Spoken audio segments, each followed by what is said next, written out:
Bienvenido. Esta es la clase de Big Data. Eh,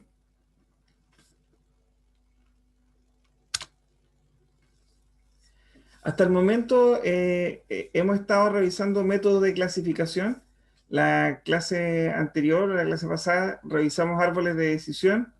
Hoy día vamos a ver el concepto de valles ingenuos. Esta clase tiene dos partes. Una, vamos a dar la introducción a valles ingenuos. La próxima clase lo vamos a desarrollar en mayor profundidad y ustedes van a traer resuelto un problemita, o sea, en realidad van a ejecutar un script que les voy a dejar compartido en el sistema. Eh, pero vamos a revisar con un poco más de detalle valles ingenuos porque además de árboles de decisión, ambos son herramientas bien interesantes que no son complejas de utilizar, pero que dan bastante buenos resultados. Entonces, vamos a tener que verlo un poco más en profundidad. Así que esta clase la vamos a tener en dos partes nuevamente. Esto independiente de lo que yo tenga en el sistema, porque vamos bastante bien con los tiempos. Vamos a alcanzar a ver estas cosas interesantes en el curso. Ya. Veamos el concepto de valle ingenuo entonces.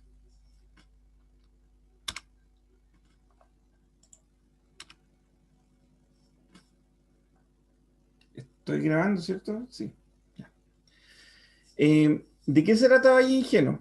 Valle ingenuo predice las probabilidades de pertenencia a clases.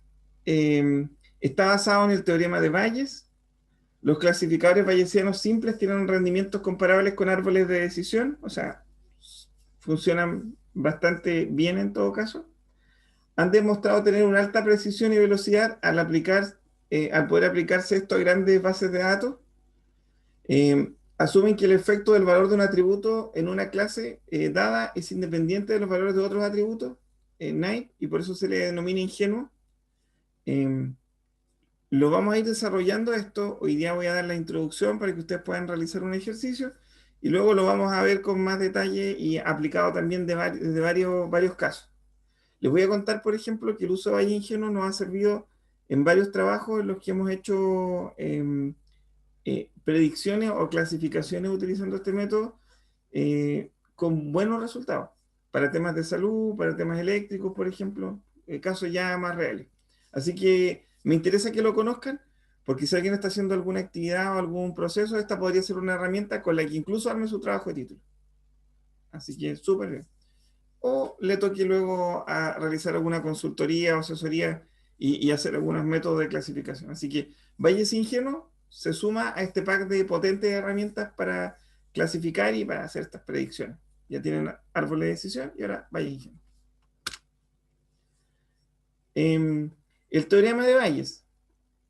Insisto, esto lo voy a explicar varias veces, así que por ahora es la primera introducción. Tomás Valle fue un clérigo que trabajó en probabilidades y en teoría de decisión durante el siglo XVIII.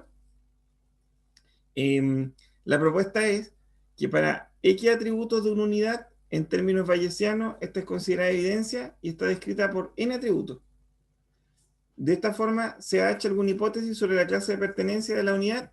Interesa determinar la probabilidad de que DH dado X, P DH dado X. Vamos a entender de que esto es bien sencillo después y esta simplemente es una nomenclatura. ¿Ya? ¿Qué es lo que se busca acá? Se busca determinar la probabilidad de que la unidad X pertenezca a una clase C, dado que conocemos la descripción de X. Nosotros tenemos la probabilidad de H dado X, a lo que vamos a llamar probabilidad posterior o posteriori, y tenemos también la probabilidad de H, que es la probabilidad previa o a priori. De esta forma, P de H, P de X dado H y P de X se pueden estimar desde los datos. Ese es el objetivo, que acá podemos tener una estimación. Entonces el teorema de Bayes nos va a entregar una forma de estimar la probabilidad posterior, P de H dado X, en base a las anteriores. Esa es la idea.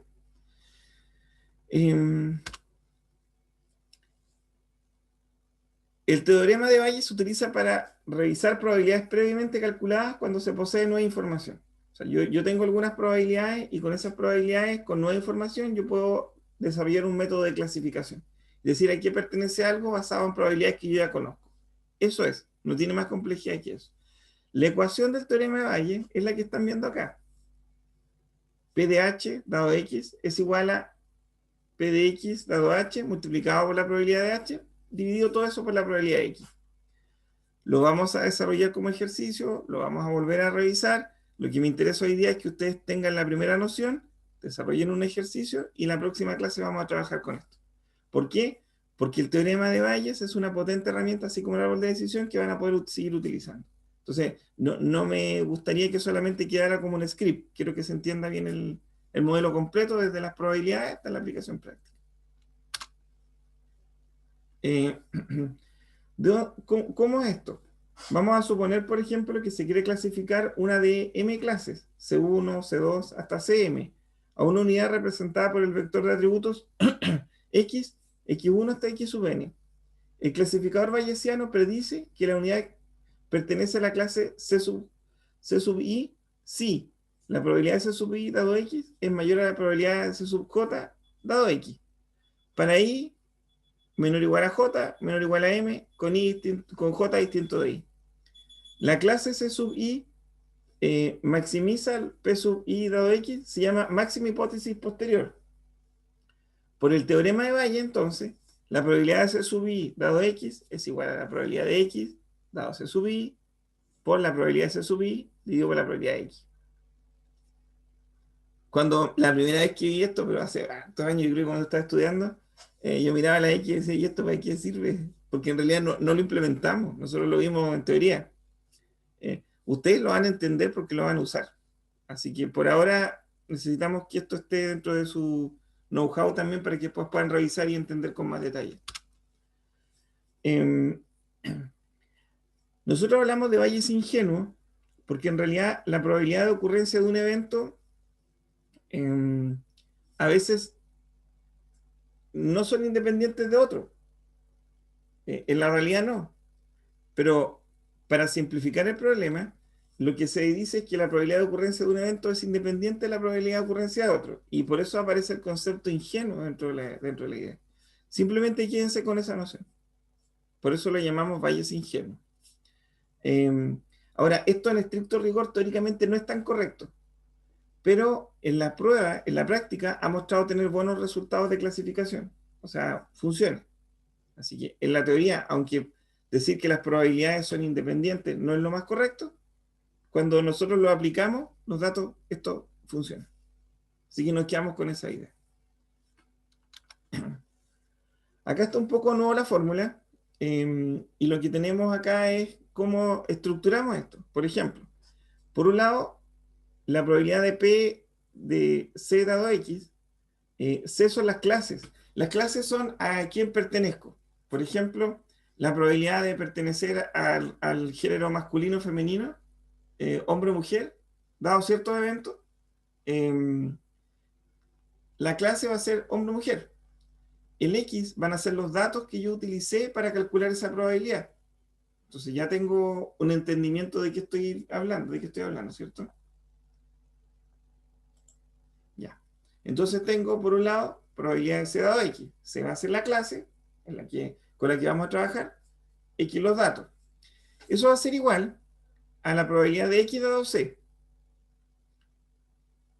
Cuando yo digo probabilidad de X dado C, yo acá hago un cambio. Acá yo coloco una presunción, una apuesta probabilística de que se dé que ese dato esté ahí dada la clase.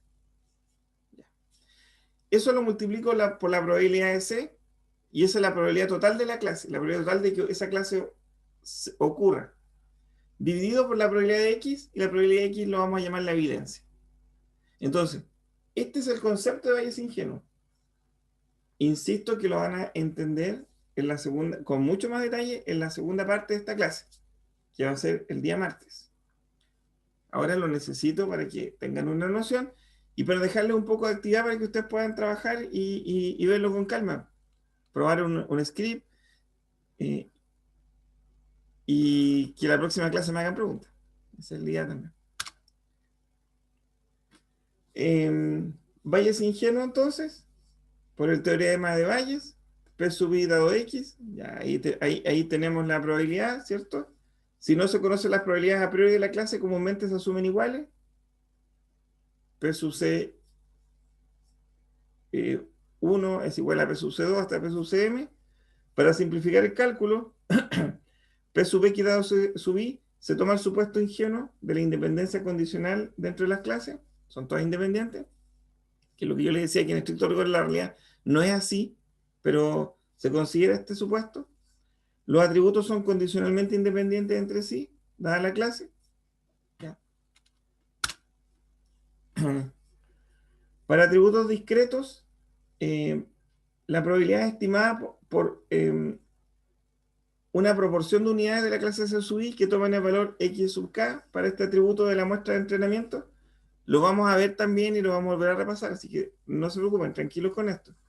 Para atributos continuos se asume una distribución normal y se calcula la probabilidad como está acá.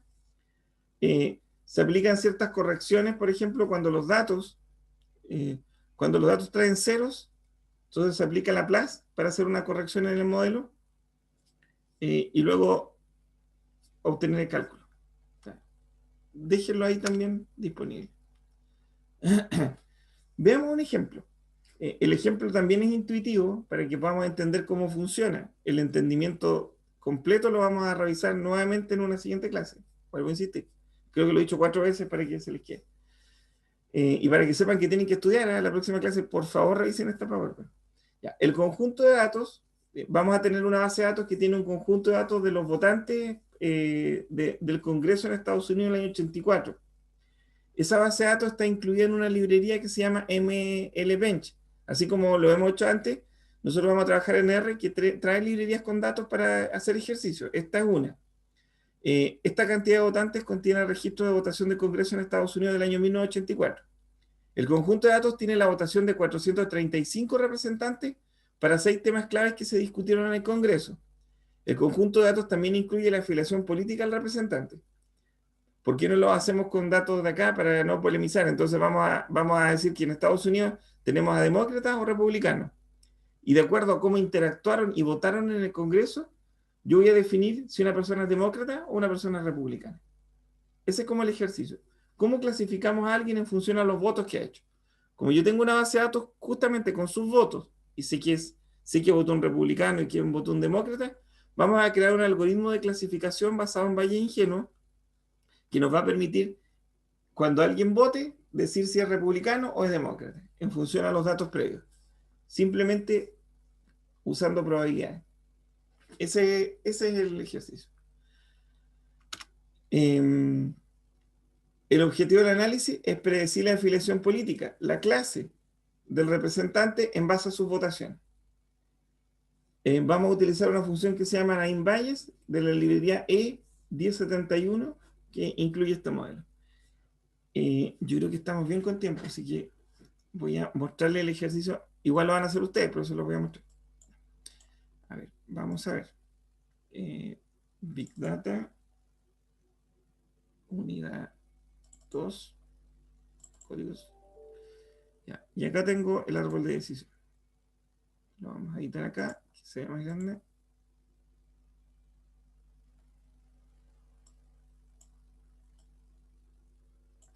Acá, y vamos a abrir nuestro R. Y en nuestro R vamos a modificar un poco acá. Vamos a agrandar la letra. Ya, ahí está.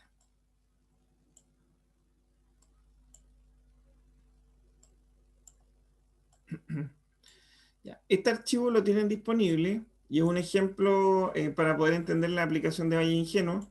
Les voy a pedir que lo ejecuten para que vayan probando qué estamos haciendo y la próxima clase vamos a hacer otro tipo de ejercicio, pero ahora para entender más el concepto de probabilidad intrínseca, acá vamos a ver el resultado. La próxima clase vamos a entender cómo funciona con mayor detalle. Ya, para este ejercicio yo les dejé un script que utiliza algunos paquetes que no están disponibles directamente, así que hay que cargarlo. Y ya sabemos que para cargar paquetes o instalarlo usamos este comando, install package. Acá nos piden seleccionar nuestra fuente de datos, yo voy a usar Chile.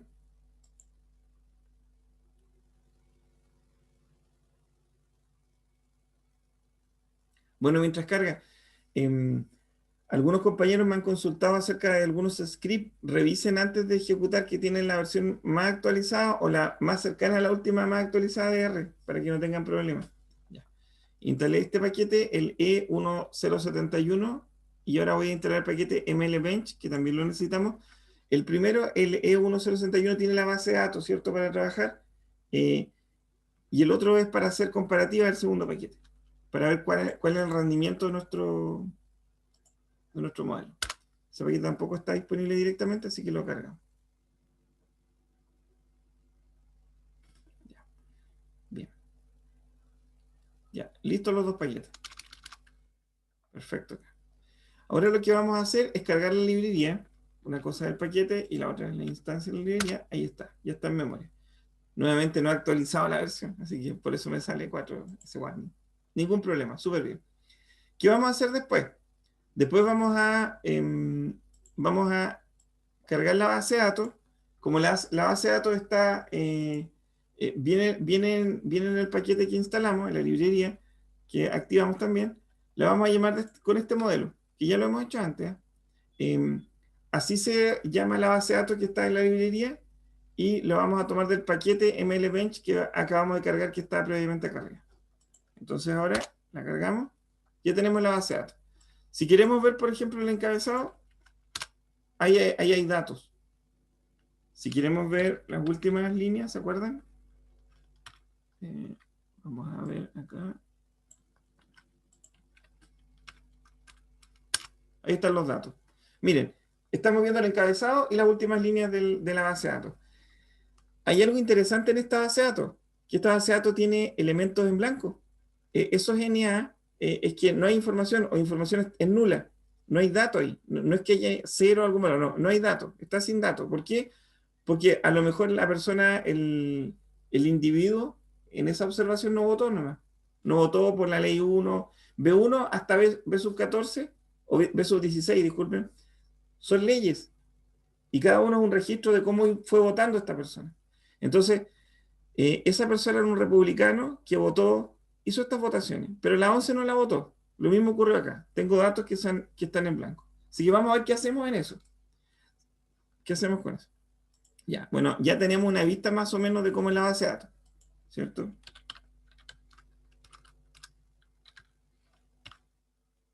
Si la queremos ver completita, usamos el view. Y acá está la base de datos completita. Hasta la 16. Ahí tenemos todas las votaciones. Entonces, nuestra variable objetivo es esta, el target. Tenemos que tratar de predecir si es republicano o demócrata en función a todas las demás. Pregunta, ¿se ve el mouse cuando lo muevo en la pantalla? ¿Don Israel se ve? Sí, sí, profe. Ah, perfecto. Que no sé por qué tuve un problema en uno de los videos previos que no. Ya. Entonces, si se dan cuenta, acá está. Perfecto. Ya. Sigamos acá. Hasta el momento nada nuevo. Cargamos una librería, activamos la base de datos y ahora es como muy simple usar esto. Por eso es tan potente. O sea, usarlo. Hay que entenderlo y eso lo vamos a hacer también en la próxima clase. Eh, lo que vamos a hacer es que vamos a usar el modelo predictivo utilizando Bayes ingenuo. Vamos a hacer dos casos. En un caso vamos a aplicar el modelo directo sin tocar nada. Y en el segundo vamos a aplicar una corrección de Laplace, que se lo mostré en el PPT, que se usa cuando hay valores nulos. Entonces vamos a usar el primer caso para ver cómo se comporta. Vamos a crear un modelo, el modelo predictivo utilizando Bayes, y utilizamos la librería Naive Bayes. ¿Qué estamos haciendo acá? Acá le estamos diciendo que el target sea class. ¿Y qué es class? Es este que está acá. Es esta columna, clase, o esta variable, la variable clase. Entonces yo voy a apuntar, o sea, voy a crear un modelo en el que todo el resto de los datos, uso esta simbología, apunta a clase. O sea, voy a usar todos los datos para clasificar clases utilizando Bayes ingenuo. ¿Con qué? Con la base de datos hostbot84. O sea, los votantes del año 84. Hago eso acá, presiono Enter y listo, ya creé el modelo. Creamos el modelo dentro de nuestro sistema y ahora lo que vamos a hacer es predecir. Vamos a usar el comando predict Predict es como no es necesariamente de Valle Ingenuo, Predict. Predict es como una función que es como un gatillador de herramientas para usar el modelo. Ahora, lo que vamos a hacer es que vamos a predecir, pero miren, si yo hago esto, permiso, voy a hacer acá, ya. Si yo hago esto, tengo los primeros 10 registros, ¿se acuerdan? Hostbot 1.10, tengo 10 registros. Lo que yo voy a hacer entonces es hacer una predicción utilizando el modelo que creé de Valle Ingenuo para los primeros 10 registros, o los primeros 10 datos. Y lo que hago ahí es usar predict, y ejecuto la predicción. Y miren lo que ocurre. La predicción entonces me muestra cómo hizo el cálculo y me ubicó con los datos de votación. Me dijo que el primer registro era republicano, el segundo era republicano, el tercero republicano, el otro demócrata. Y, y miren por acá, republicano era republicano, republicano era republicano. Aquí me lo clasificó como republicano, pero era demócrata. A ver si estoy bien. Estoy viendo el GIAT o estoy viendo el time.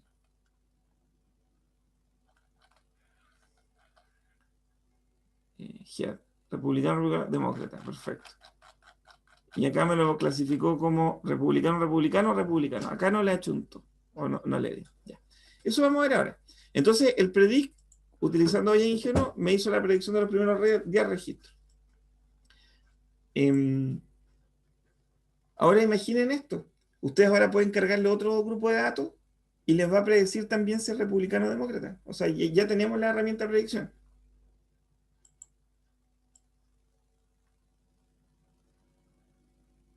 Miren. Y cuando hacemos el RAW, RAW significa crudo. En realidad, sin hacer el análisis, nos va a mostrar las probabilidades de la predicción. Ya. Veamos un poco. Bueno, vamos a cargar predict de nuevo acá. Y lo que vamos a ver ahora es que vamos a generar una tabla con estos comandos. Vamos a predecir sobre todos los datos ahora. Bueno, eso lo puse acá. La predicción la hice para todos los datos, toda la base de datos completa. Ahí volví a correrlo, lo hice completo. Y lo que vamos a ver ahora es que vamos a ejecutar una tabla para ver cómo están las predicciones. Ya. Y esta tabla, que después le vamos a dar un nombre, la vamos a entender también, pero por ahora es una tabla con los resultados. ¿Cómo se muestran los resultados en esta tabla? Se muestran así. Si yo miro, por ejemplo, demócratas la predicción, ¿y cuánto eran demócratas? 238, o sea, predije 238 y tenían que ser demócratas, pero los catalogué como republicanos, fueron 13. O sea, aquí hubo un error. Los republicanos los clasifiqué 155 bien y clasifiqué 29 como demócratas que estaban mal. Entonces, acá yo puedo ver cuál es mi nivel de certeza del algoritmo que apliqué. Porque esto lo hice después con los datos reales. Entonces, acá revisé mi predicción contra contra los datos reales que ya tenía en la base de datos. Ya. Pero yo les conté que la base de datos tenía ceros. Entonces, por ejemplo, yo puedo crear un segundo modelo, que es el modelo 2, y puedo acá aplicar un corrector de Laplace. Corrector de Laplace, ustedes van a ver después de qué se trata el 3, pero un corrector de Laplace, para evitar el tema de los ceros, para mejorar, vamos a hacer una predicción número 2. Ahí predije contra toda la base de datos, y ahora lo que vamos a hacer es ver una tablita. Y miren. En este caso hubo podemos pensar que una mejora. Después vamos a analizar cómo darle un score o puntaje a algunos elementos, pero por ahora pasó esto. Eran demócratas y yo clasifiqué 237 demócratas del total. Y republicanos clasifiqué 12 como republicanos siendo demócratas. O sea, me equivoqué menos veces, pero clasifiqué menos. O sea, hubo una disminución entre los falsos positivos y los que yo debería haber clasificado bien. Republicano, acá igual hubo un cambio, 156, y los clasifiqué mal como demócrata, 30. Entonces, igual hubo un pequeño cambio acá. ¿Cuál es mejor? vamos a tener que ver el score o puntaje y de eso vamos a conversar más adelante. Vamos a ver algunos métodos para dar puntaje a ver a nuestros modelos de clasificación. Em, eso. Creo que eso era la clase de hoy día, bastante corta, pero la idea era que les entregué el concepto de valles ingenuos. Necesito que prueben este algoritmo, revisen la PPT y la próxima clase vamos a desarrollar un poco mejor el modelo. No, vamos a profundizar el modelo porque ya está desarrollado, para que podamos entender bien de qué se trata valle ingenuo a nivel de probabilidades y que podamos resolver también algún otro tipo de problema. Y les voy a traer un caso práctico que hemos desarrollado para algunos trabajos de título, que es una aplicaciones ya en el mundo, son aplicaciones reales como esta, pero que la hemos hecho como parte de algunos alumnos con los que hemos estado trabajando. Ya. Eso sería, estimadísimos alumnos. Ahora les dejo todo en el Cibeduc y el material para que puedan trabajar. ¿Alguna consulta?